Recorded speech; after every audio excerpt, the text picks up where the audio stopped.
Hi everyone, I just want to wish you all a happy new year, and I wish that everyone's dreams and aspirations and goals come true this year for each and every one of you. You guys have been so amazing with me on this journey.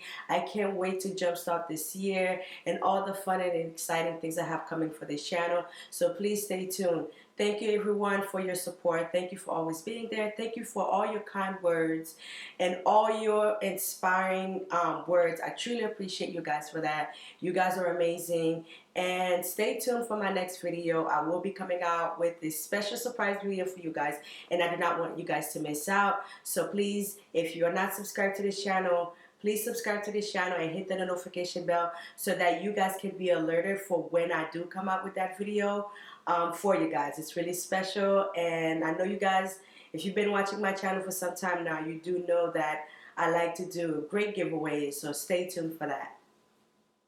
Okay guys, for today's video, you're going to only need very few items to do this project. You're going to need 3 circle ring wooden hoops. The sizes are going to be 2 10-inch wooden hoops and an 8-inch wooden hoop. Next, you're going to need 3 square 4-inch wooden square plaques and your Gorilla Glue. You can see I've already went ahead and I did the smaller hoop stand. And now I'm just going to show you on how you can do the two together. So how I'm going to go ahead and do that is apply hot glue gun. How I got my wooden circle ring to stand on its own is by simply just adding a little bit of my hot glue onto the bottom of my ring, and I also did add some Gorilla Glue as well. So you want to add both glue. The hot glue is to get more of a quicker hold, and the Gorilla Glue is to get more of a stronger bond. You want to use the two glue together so that your project can be nice, strong, and sturdy. So this is the steps that you do. It's pretty simple to do. You're going to repeat the same step with all 3 of your wooden rings. Now that they all are fully dry, I'm going to go ahead and spray paint all 3 of them. You can choose to spray paint them whatever color you would like.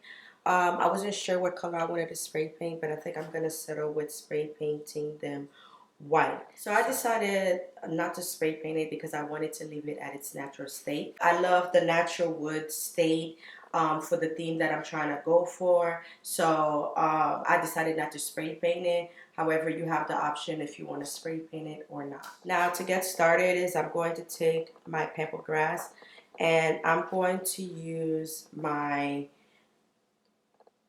floral wire to get it to stay onto my circle ring back. For this process, you're going to need a lot of floral wire to be able to get your pampas grass to stay onto your circle ring. Now this step is pretty easy to do as well. So basically what I just do, I take a good amount of a floral wire.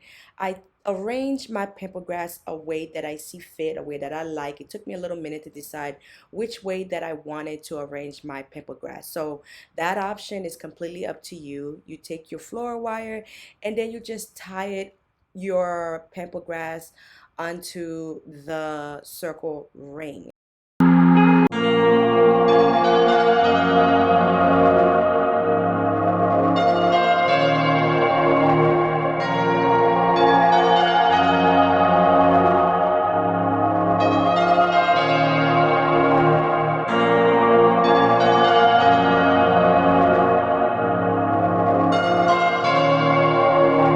I took a rose. You can choose to use any type of flower that you like. I took the stem of my rose and I just tied it around my hoop.